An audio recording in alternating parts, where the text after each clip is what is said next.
Switzerland کے علاقے کینس Montana میں دھماکہ، دہشت گردی، آتش زدگی، تحقیقات میں کوئی پیش رفت نہ ہو سکی، ہلاکتوں میں اضافے کا خدشہ ہے۔ تفصیلات جانتے ہیں نمائندہ بول نیوز محمد عمران سے۔ جی محمد عمران، کیا تفصیلات ہیں آپ کے پاس؟ جی بالکل، سوئٹزرلینڈ میں آج ایک انتہائی افسوسناک واقعہ پیش آیا۔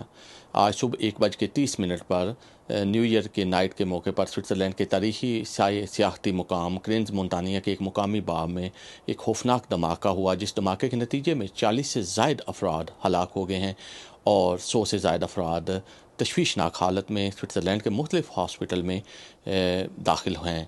یہ بھی اطلاعات آ رہی ہیں کہ ان زخمیوں میں سے 10 مزید افراد جان کی بازی سے ہاتھ دھو بیٹھے ہیں اور اب یہ تعداد 50 سے زائد بتائی جا رہی ہے۔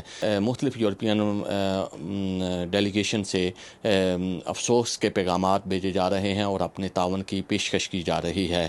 اس وقت سوئٹزرلینڈ میں فضا سوگ میں تبدیل ہو چکی ہے اور لوگ اس پر کافی افسردہ نظر آتے ہیں۔ جی سبسکرائب کریں اور بیل دبائیں تاکہ کوئی خبر رہ نہ جائے۔